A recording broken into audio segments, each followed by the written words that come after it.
Vamos a ver algunos ejemplos de estos GPIOs. ¿Cómo lo manejamos ahora en software? Ok, por ejemplo, aquí tenemos un pseudocódigo para el programa que nosotros veíamos hace rato de cómo prender o apagar LEDs a través de la posición de un switch. ¿Sí? Vamos a primero poner que PTA1 y PTA2 serían las salidas de nuestros LEDs. Entonces yo tengo que poner los bits 1 y 2 de este registro del GPIO A, PDDR, ¿sí? Los tengo que poner en alto para que sean configurados como salida. Y yo voy a utilizar el PTA5 como entrada, es decir, voy a limpiar el bit 5 de este mismo registro. Entonces ahora voy a inicializar los valores de datos de salida, es decir, quiero prender el LED 1, perdón, apagar el LED 1 y prender el LED 2. Entonces tengo que limpiar el bit 1 y poner el bit 2 del GPIO A PDOR. Ahora voy a leer el switch y voy a prender los LED dependiendo del sistema. Entonces va a ser es un ciclo infinito donde yo pregunto si el bit 5, que justamente habíamos dicho que era el PTA5, era nuestra entrada, de este registro está en 1, ¿sí? Es decir, el switch no está presionado, ¿sí? Entonces, ¿por qué no está presionado? Porque recuerden que nosotros habíamos utilizado un pull-up resistor, es decir, siempre está en alto a menos que yo lo presione. Entonces, el LED 2 tiene que encender, entonces lo pongo en alto el bit 2 y limpio el bit 1. Si no, es decir, está presionado, va a ser lo contrario. Pongo el bit 1 en alto y limpio el bit 2. ¿Sí? Esto va a hacer que justamente esté cambiando dependiendo de si está presionado o no presionado ese switch. Okay, ¿cómo accedemos a los registros de hardware en C? Bueno, normalmente lo hacemos a través de algunas definiciones, ¿sí? Van a ver ustedes que son algunos apuntadores, ¿sí? Pero algunas definiciones que se hacen, sobre todo las hicieron en ARM y a través de una interfaz estándar de software para los microcontroladores Cortex, llamados los CMSIS. Y esto normalmente está en el archivo del MLK25Z, ¿sí? Que define los tipos de estructura de datos en C para representar los registros del microcontrolador. Primeramente definimos "-i" como una constante volátil. Vean que esto es constante porque yo no lo puedo cambiar, es decir, yo a través del programa no se pueden cambiar, ¿sí? Vean que eso es en hardware, solamente el hardware lo puede hacer cambiar. Y las salidas, sí, las puedo yo cambiar, por eso nada más volátil y no son constantes. Entonces, por ejemplo, vean que el data output, ¿sí? El PDOR, es de 32 bits sin signo y puede ser de entrada o de salida, es decir, lo puedo leer o lo puedo escribir. El PSOR, el PCOR, el PTOR es solamente de salida, es decir, solo puedo escribir en ellos. El PDIR, que es el data input, solamente puedo leerlo. Y el direction puedo escribir en ellos y puedo leerlo. Y vean que todo esto lo pongo como un tipo GPIO. Y esa es una definición de una estructura justamente que me permite establecer cómo voy a tomar cómo voy a acceder yo a un GPIO. Vean que un GPIO tiene estos 6 registros de 32 bits. Todos, ya sea el GPIO A, el B, C, etc. Y también, bueno, el MKL25Z4.H define los apuntadores a los registros. ¿Sí? Vean que yo voy a acceder a esos registros a través de apuntadores. Vean que estos registros, si ya tienen unas direcciones, vean que aquí yo estoy definiendo que PTA base viene siendo esta dirección de memoria. Vean que está definida en hexadecimal sin signo. ¿Sí? Y defino el PTA, ¿sí? Como justamente un apuntador de este tipo que va a tener sus 6, es un apuntador, una estructura que tiene 6 registros internos de 32 bits, ¿sí? Y están justamente en esta dirección, ¿sí? Entonces ahora yo puedo utilizar el PTA-flechita, PDOR, y yo puedo asignar, mover, ¿sí? O cambiar o leer valores de esos registros, ¿sí?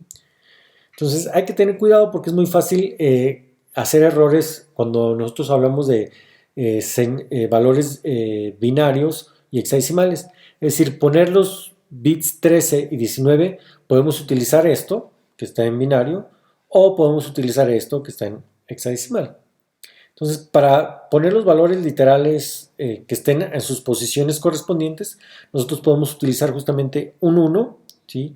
Esto es 1 sin signo, ¿sí? Y le hacemos un corrimiento a 19 o hacemos un corrimiento a 3, es una OR, es decir, poner esos dos unos en esas posiciones, primeramente lo ponemos en la posición 0, y lo recorremos a la posición 19, y hacemos una OR con un mismo 1 recorrido a la posición 19. ¿Sí? O incluso podemos hacer definiciones, por ejemplo, definir que la posición del LED verde está en la 19 y la posición del LED amarillo está en la 13. Entonces ahora yo quiero poner N, que sería mi máscara, ¿sí? Yo la pongo como la posición del LED verde con una OR con la posición del LED amarillo. Yo puedo incluso crear una macro para hacer justamente esta creación de la máscara. ¿Sí? Mask X significa simplemente haz un corrimiento con esto, es decir, mask green LED post significa lo mismo que esto de acá arriba, or mask esto significa esto mismo de acá. Y esto me ayuda a que mi código sea más entendible, pero no hay que perder de vista que lo único que estamos haciendo es justamente poner unos en las posiciones donde yo quiero prender o apagar LEDs. Puedo incluso sobreescribir valores existentes con una máscara. Puedo poner todos los bits dentro de una máscara y dejar los otros sin cambio a través de una OR. O puedo utilizar el complemento justamente de ellos. O limpiar todos los n bits que están en 0 y dejando los otros sin cambios a través de una AND. ¿Sí? Se fijan, son las tres operaciones: OR, AND y complemento. Es decir, pongo todos los bits que me interesan en alto, dejo los demás sin cambio, cambio todos los valores de los bits o limpio todos los demás valores que no están dentro de la máscara. ¿Sí? Y incluso yo puedo probar el valor de un bit en un registro. Por ejemplo, si yo quiero probar en el registro N con la máscara, pruebo si está en 0 o pruebo si está en 1. Esto con una AND, recuerden que esta AND es con todos los bits que están ahí. El código en C podría quedar más o menos como esto, del pseudocódigo que habíamos explicado anteriormente. Vean que yo pongo la posición 1 para el LED 1, el bit 2 para el LED 2 y la posición 5 para el switch 1, y mi máscara la definí como anteriormente le había dicho. Vean que pongo aquí justamente los LEDs 1 y LED 2 como salidas, limpio todos los demás para ponerlos como entradas, ¿sí? Y prendo aquí el LED 2, ¿sí? Y vean qué hago aquí, pregunto justamente por la posición del switch y mi registro de entrada. Si esto sucede, quiere decir que no está presionado, ¿verdad? Si no está presionado, entonces, recuerden que si está en alto porque estaba con un pull-up resistor, no está presionado, es decir, me está dando un valor en alto, ¿sí? Entonces voy a prender el LED 2 y el otro está apagado, ¿verdad? Y en este caso, si lo que quiero es está presionado, entonces ahora voy a prender el LED 1 y el otro está apagado. Y este sería el código simplemente para prender o apagar justamente a través de un código en C, y prender y apagar dos LEDs a través de la definición de un push button que está conectado en alguna posición. ¿Cómo habilitamos todo esto? Antes de poder ejecutar el código anterior, yo necesito hacer algunos pasos. Lo primero es la lógica de reloj. Yo necesito habilitar el reloj para el módulo GPIO antes de hacer cualquier cosa, ¿sí? Por default, los módulos GPIO están deshabilitados para guardar energía o potencia. Entonces, si yo escribo a un módulo que no está siendo habilitado por un reloj, eso me ocasiona una falla de hardware, ¿sí? Que es justamente una de las excepciones que podemos tener en nuestro vector de excepciones. Para esto tengo que habilitar en el registro de control sin SCG C5 los puertos GPIO. Para habilitar el puerto A, simplemente tengo que mover esto de aquí ponerle una OR con esta máscara que esté 9, ¿sí? O simplemente si ya utilizamos la definición del KL25Z, sería esto igual a esto de acá, ¿sí? Donde esto de acá ya viene por default con esto de aquí. Entonces, aparte de esto, tengo que configurar el multiplexor para el GPIO. Entonces, el multiplexor se utiliza para mejorar la configurabilidad. Entonces, ¿qué pin debo conectar de manera interna? Cada pin puede ser configurado a través de un registro de control de 32 bits, es decir, son independientes. Yo puedo tener un pin conectado a una cosa y otro pin conectado a otra cosa del mismo puerto, ¿sí? En este caso, como lo habíamos visto en presentaciones anteriores, vean que yo tengo el PCR, que es el Pin Control Register. Entonces yo tengo aquí en estos 3 bits, tengo 8 alternativas. Y bueno, estas son las 8 alternativas que yo puedo tener. La que me interesa es la 1, que es el GPIO. Entonces voy a poner aquí el 001. Ok, aparte de esto yo también tengo en el CMSIS, en C tengo soporte para los registros de control de pines. También yo tengo aquí una estructura, vean que me dice port type, donde me dice que es de entrada a salida, ¿sí? Para el PCR, recuerden que este es el registro de control de pines, ¿sí? Y para los otros más. Estos no los vimos anteriormente, ¿sí? Pero no los vamos a estar utilizando ahorita tanto. Nos vamos a concentrar nada más en el PCR, que es de 32 bits. Y bueno, una vez que yo tengo ya estas estructuras, yo puedo definir a través de una dirección, yo defino un apuntador de ese tipo de estructura que esté justamente en esa dirección. Y lo defino como el puerto A. Entonces vean que aquí la máscara para el multiplexar el puerto es la 700, ¿sí? Y el corrimiento es un 8, ¿sí? Y yo puedo definir cómo habilitar este multiplexor, ¿sí? Con justamente esta operación, que es simplemente poner un 7 en la ubicación adecuada.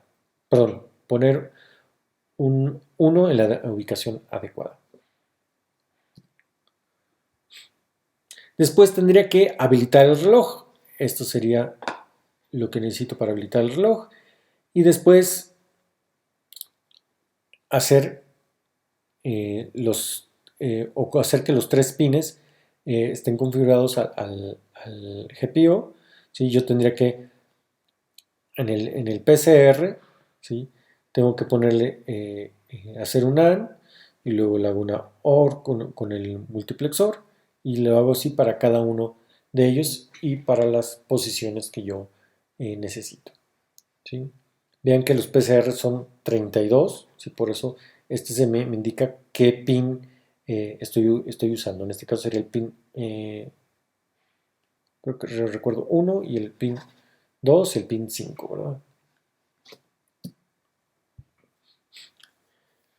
Los registros IO-Port pueden tener diferentes direcciones que los registros del GPIO, pero ellos apuntan al mismo registro en el control. Cualquier escritura al registro IO-Port resultará en un cambio en el registro GPIO correspondiente. El reloj es controlado para permitir al núcleo hacer unos accesos de un solo ciclo al registro GPIO a través de los registros mapeados al IO-Port. Los accesos normales a los registros GPIO nos llevan varios ciclos de reloj porque internamente están conectados a un bus de periféricos. ¿Sí? Puedo tener yo justamente este GPIO Fast, ¿sí? O por eso es la F de acceso rápido, ¿sí? Y tengo otra vez estas mismas definiciones, simplemente ahora es un FPTA y un FGPO y cambia nada más por la parte de F, pero vean que ya lo que cambió es la dirección de memoria, porque se llega a ellos a través de otra dirección de memoria. Ok, no, antes de terminar, bueno, recordar que en mis entradas, ¿qué es un 1 y qué es un 0? Bueno, el valor de las señales de entrada está determinado por un voltaje. Nosotros tenemos un voltaje o un umbral de voltaje de entrada que depende del voltaje de alimentación. Si yo me paso este nivel de VDD o a través o el nivel de tierra, yo puedo dañar mi circuito. Entonces vean que yo aquí tengo justamente mi nivel de voltaje. Entonces aquí todo esto sería un nivel lógico 0 válido de entrada y sería un nivel lógico 1 de entrada. Vean que este es un valor indefinido. Valores aquí no significan ni ceros ni unos y tendría yo problemas en leer esa información. En mis salidas, ¿qué es un 1 y qué es un 0? Recordad que tenemos voltajes de salidas nominales, ¿sí? Que para un 1 es VDD menos 0.5 volts hasta VDD y de 0 hasta 0.5. ¿Sí? Esto dado justamente por este circuito que es un CMOS complementario. Noten que bueno, los voltajes de salida dependen de la corriente que nosotros le mandamos al pin. ¿Sí? Necesitamos considerar justamente la resistencia fuente a drenador en el transistor y los valores de arriba solamente se especifican cuando la corriente es menor de 5 mA o 18 mA para pads de alta corriente y un VDD mayor a 2.7 volts. Entonces vean que aquí ya la corriente que yo le demando, ¿sí? El valor lógico 1 va bajando. Vean que aquí yo tengo un valor mínimo para lo cual lo considero como un 1, como un 0, ¿verdad? Entonces hay que cuidar esto y si necesito yo más corriente, recuerden que tengo justamente la opción de tener el drive strain o cambiar el drive strain para poder manipular más corriente. O incluso si no es suficiente la corriente, siempre puedo utilizar un driver externo. Puede ser incluso algo tan sencillo como un transistor o puede ser incluso algo más elaborado y con mejor, con más control, como puede ser un amplificador operacional. Entonces, por ejemplo, si yo quiero conectar justamente estos LEDs, yo necesito limitar la corriente del valor para el cual sea seguro para el LED y para el puerto del microcontrolador. Entonces, yo puedo utilizar una resistencia que me limite la corriente, ¿verdad? Entonces, yo puedo tener que la resistencia va a ser el VDD menos el voltaje caído en el LED entre la corriente del LED. Entonces, yo puedo poner que la corriente del LED sea igual a 4 mA, es un valor manejable por mi microcontrolador. Y el voltaje LED depende justamente del color. Normalmente si es rojo es 1.8 y si es azul es 2.7. Entonces, para una R dado un VDD de 3 volts, aproximadamente 3 volts, el rojo son 300 ohms y el azul 75 ohms. Normalmente el azul tiene más energía, por eso consume más voltaje. ¿Qué otras configuraciones adicionales tenemos? Bueno, ya lo habíamos comentado, tenemos las resistencias de pull-up o pull-down a través del P y el PS. El P me habilita el pull-up o el pull-down y el PS me decide si va a ser un pull-up o un pull-down. Y tenemos el DCE que me significa si va a ser de alta corriente o de baja corriente. ¿Sí? Recordar que esto no está para todos los pines, solo algunos pines. Y sería todo de los entradas y salidas. Ok, vamos a hacer un recuento de lo que sería el GPIO en el KL25Z. Recordar que el KL25Z pues tiene justamente estos GPIOs que pueden manejar incluso interrupciones, ¿sí? Es uno de los tantos módulos que tiene el KL25Z, ¿sí? Y particularmente mi tarjeta, la Freedom KL25Z, tiene 3 LEDs. 3 LEDs que ya sabemos que están conectados justamente al PTB18, al PTB19 y al PTD1. Ese es el rojo, el verde y el azul. Y normalmente está conectado el cato, es decir, la parte negativa del LED está conectado al PTB, ¿sí? O a mi señal. ¿Sí? Entonces, para yo prenderlos, ocupo tener un voltaje bajo, es decir, son bajo activos. ¿Sí? Que no se nos olvide. Entonces, también recordar que estos dos están en un puerto y este está en otro puerto diferente. Entonces, si yo quiero utilizarlos, tengo que habilitar los relojes en esos dos puertos. ¿Sí? Yo tendría que incluso seleccionar lo que sería si van a hacer entradas, si van a hacer salidas a través del Direction Register, ¿sí? Y leerlos ya sea a través de los diferentes registros que ya hemos platicado. Entonces, pasos importantes que no se nos olviden. Primero, habilitar el reloj en un puerto X, es decir, cambiar el clock gating a través del System Clock Gating Control Register, que es el registro que hemos platicado anteriormente. Habilitar el multiplexado para el pin, es decir, qué modo de alternativo, qué función alternativa le vamos a dar al pin. En este caso tiene que estar conectado el GPIO a través del pin control register, ¿sí? Tiene que ser, por ejemplo, si va a ser el puerto A, sería port A-PCR del pin 1, por ejemplo, ¿sí? Escribir en el bit de dirección 1 para salida o 0 para entrada en el direction register. Y ya después sería simplemente leerlos o escribirlos. Leerlos si son entradas y escribirlos si son salidas a través de los GPIO A, por ejemplo, pedir o GPIO A, PDOR. Entonces, importante recordar para las entradas ponerlos resistencias de pull up o pull down de manera correcta dependiendo de lo que queramos. Y en la salida recordar poner el slew rate, ¿sí? El open drain o las opciones de fuerza de manera correcta si son necesarias. Si no son necesarias, normalmente no tendremos que modificarlas. Las básicas o las que se establecen de manera directa a través del reset serían las indicadas, ¿sí? Entonces, nada más hay que tener muy en cuenta que si yo ocupo que cambie más rápido, hay que cambiar el use rate. Si voy a demandarle más corriente, ¿sí? Manejar la parte del strength. O si voy a utilizar una fuente externa para manipular mi carga, tiene que ser un open drain. Y bueno, sería todo para este módulo. Muchas gracias por su asistencia.